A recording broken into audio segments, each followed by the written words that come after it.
King David is often seen as a great hero, but his story also has a very dark side, filled with terrible mistakes that caused immense pain to those around him. His reign was not always righteous. David, the man after God's own heart, committed acts of profound evil.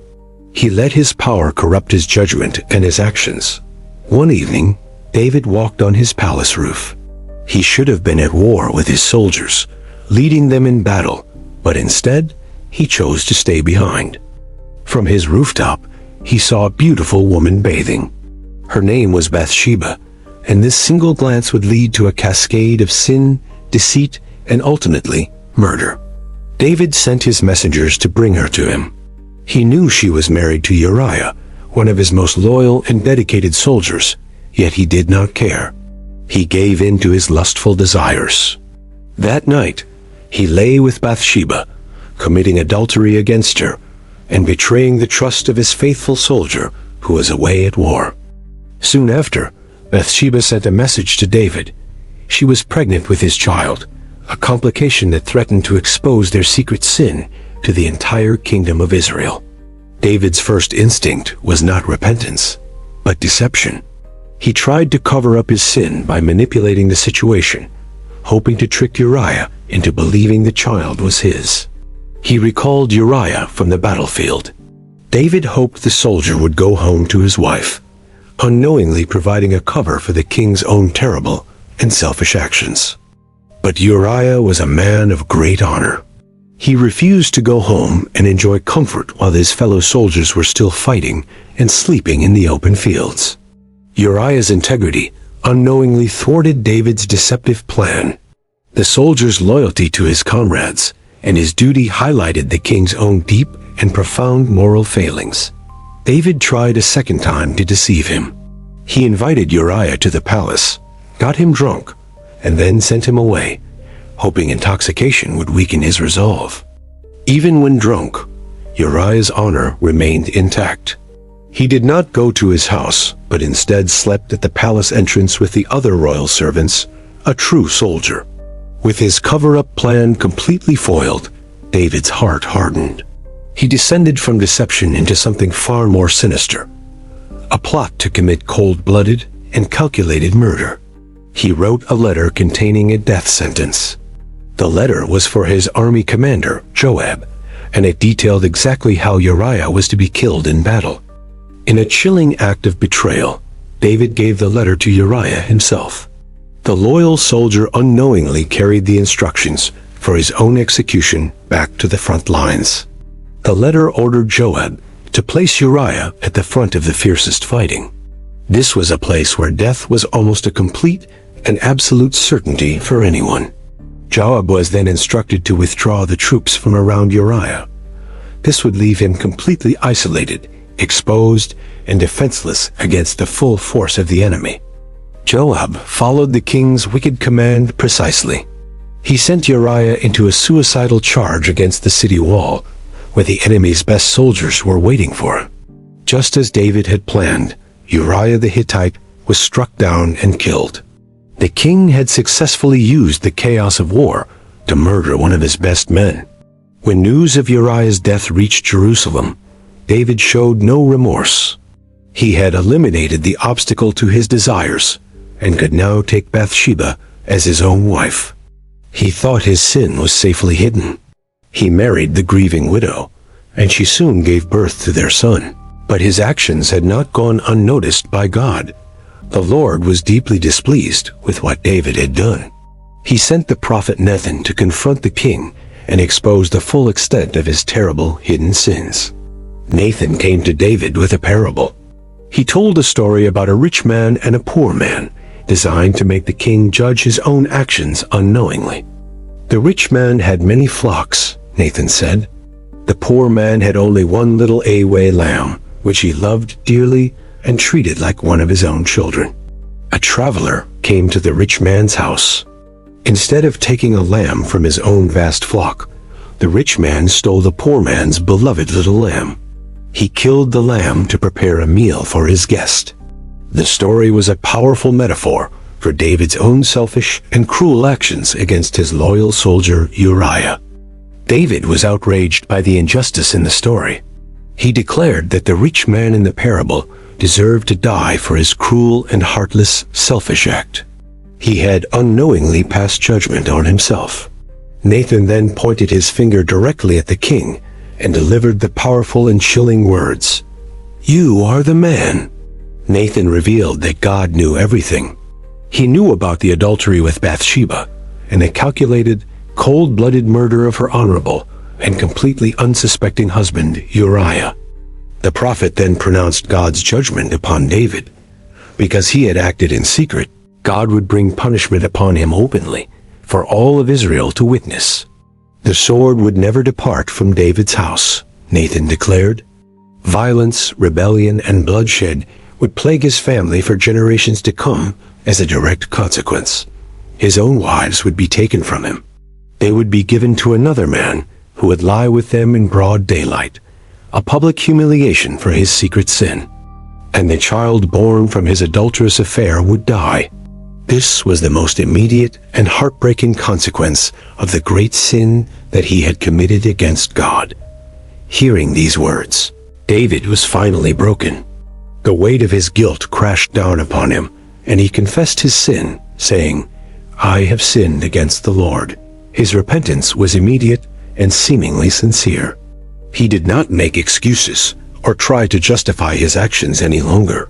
He simply and plainly admitted his own guilt. Nathan told David that God had forgiven his sin. The king himself would not die for his crimes, but the consequences of his actions could not be erased. Just as the prophet had foretold, the child became deathly ill. David pleaded with God to spare the baby's life, fasting and praying through the long nights. He lay on the ground in mourning. His elders tried to comfort him and get him to eat, but he refused, hoping his display of grief would change God's mind. For 7 days, David grieved and prayed for the child. He hoped for a miracle, but the consequences of his sin were already set firmly in motion and could not be stopped. On the 7th day, the child died.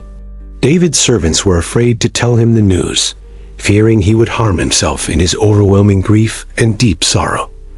But David saw them whispering among themselves. He understood what had happened and asked them directly if the child was dead. They confirmed that he had passed away. To their surprise, David's reaction was unexpected. He got up from the ground, washed his face, changed his clothes, and went to the house of the Lord to worship. He accepted God's judgment. He understood that his son was gone, and that no amount of grieving would ever bring him back to life. His period of mourning was over. He then returned to his palace and asked for food. His servants were confused by his sudden change in behavior, from intense grieving to calm acceptance of the situation. David explained his actions to them. While the child was alive, he had fasted and wept, hoping God might be merciful. But now that he was dead, there was no reason. "Can I bring him back again?" he asked. He knew that one day he would go to be with his son, but his son would never return to him on earth. David then went to comfort his wife, Bathsheba. He showed her compassion in their shared loss, a loss that was a direct result of their own sinful actions. Later, Bathsheba gave birth to another son. They named him Solomon, and the Lord loved him, showing that forgiveness and new beginnings were possible even after great sin. However, the rest of Nathan's prophecy also came true. The sword did not depart from David's house, and his family was torn apart by violence and terrible betrayal. His son Amnon raped his own half-sister Tamar. This horrific act brought shame and division into the royal family, planting the seeds of hatred and future revenge. David was furious about the rape, but he did nothing. He failed to punish Amnon for his crime, a failure of justice that would have devastating consequences for everyone. Tamar's brother, Absalom, was filled with rage. He hated Amnon for what he had done to their sister, and began to plot his own terrible and bloody revenge. For 2 years, Absalom hid his hatred. Then, he invited all the king's sons to a feast, and ordered his servants to murder Amnon when he was drunk with wine. The murder of Amnon plunged the family into deeper chaos. Absalom fled into exile to escape his father's wrath, and the kingdom was fractured by the internal conflict. David mourned for both of his sons. He had lost one to murder and the other to exile, all stemming from the dark seeds he himself had planted years earlier. After 3 years, Joab arranged for Absalom's return. But the reconciliation between father and son was not genuine, and Absalom's heart was still filled with bitterness. Absalom began to steal the hearts of the people. He stood at the city gate, undermining his father's authority and positioning himself as a better and more just ruler. He then launched a full-scale rebellion. Absalom declared himself king in Hebron, and many Israelites flocked to his side, forcing David to flee from his own city. David was forced to abandon his own palace. He escaped Jerusalem with his loyal followers, a humiliated king running for his life from his own treacherous son. During his flight, he was cursed and stoned by a man named Shimei. David endured the humiliation, believing it might be a punishment he deserved from the Lord. Absalom entered Jerusalem and, following wicked advice, slept with his father's concubines on the palace roof. He did this in the sight of all Israel, just as Nathan prophesied. A rebellion led to a terrible civil war. David's experienced army, led by Joab, clashed with Absalom's rebel forces in a bloody and decisive battle. David gave his commanders a specific order. He told them to deal gently with his son Absalom, showing that despite the betrayal, a father's love still remained. But Absalom was defeated. While riding his mule through the forest, his long hair got caught in the branches of a large oak tree, leaving him trapped and helpless. Joab found him hanging there, still alive. Disregarding the king's direct order to spare his life, Joab took 3 javelins and thrust them into Absalom's heart. When the news of Absalom's death reached David, he was devastated. He did not celebrate the victory that had saved his kingdom, but wept bitterly for his lost son. "Oh, my son Absalom, my son Absalom," he cried. "If only I had died instead of you." His grief was immense, showing the deep pain of his family's destruction. The consequences of his sin with Bathsheba had been fully realized. His family was shattered by lust, murder, and rebellion, just as the prophet Nathan had warned. David's repentance is most famously expressed in Psalm 51. This prayer was written after Nathan confronted him, and it reveals the true depth of his sorrow and guilt. "Have mercy on me, O God," the psalm begins. It is a desperate and heartfelt plea for forgiveness from a man who knows he has done a terrible wrong. He asked God to wash away all his iniquity. He wanted to be cleansed from his sin, acknowledging that his actions had left a deep and permanent stain on his soul. "For I know my transgressions," David wrote. He took full responsibility for his actions, admitting that his sin was always before him, a constant and painful reminder. He understood his sin was ultimately against God. "Against you only have I sinned," he confessed, recognizing the ultimate authority he had defied with his actions. He pleaded for a pure heart. David asked God to create a clean heart within him and to renew a steadfast and righteous spirit that would not fail him again. He did not want God's spirit to be taken from him. He feared losing his connection to God, which he valued more than his own kingdom or his own life. He promised to teach other transgressors God's ways. If forgiven, he would use his experience to lead other sinners back to a path of righteousness and true repentance. The psalm shows a man who is truly broken. His pride and arrogance were gone, replaced by a humble and contrite spirit that God would not despise. This act of repentance is central to David's story. It shows that even a great king, after committing the most terrible of sins, could still find forgiveness. His story is not just about the darkness. It is also a powerful testament to the possibility of redemption through genuine sorrow and a sincere turning back to God. David's later years were still marked by trouble. The kingdom was not entirely at peace, and he faced further challenges to his rule and his authority as king. He sinned again by taking a military census. This act was driven by pride, as he sought to put his trust in the number of his soldiers rather than God. God was angered by this census. He sent a plague upon Israel that killed 70,000 people, another devastating consequence of the king's prideful and foolish actions. David once again had to repent for his sin. He built an altar and made sacrifices to the Lord, and God mercifully stopped the plague from spreading any further. Even in his old age, David was a flawed man. He was never a perfect king, but his willingness to admit his faults set him apart from many other rulers. His relationship with Bathsheba also continued. She became a powerful figure in the court, securing the throne for her son Solomon after David's death. Solomon's reign would bring peace and prosperity, but the legacy of David's sin would still linger, a cautionary tale for all the future kings of Israel. The story of David and Bathsheba is a harsh lesson.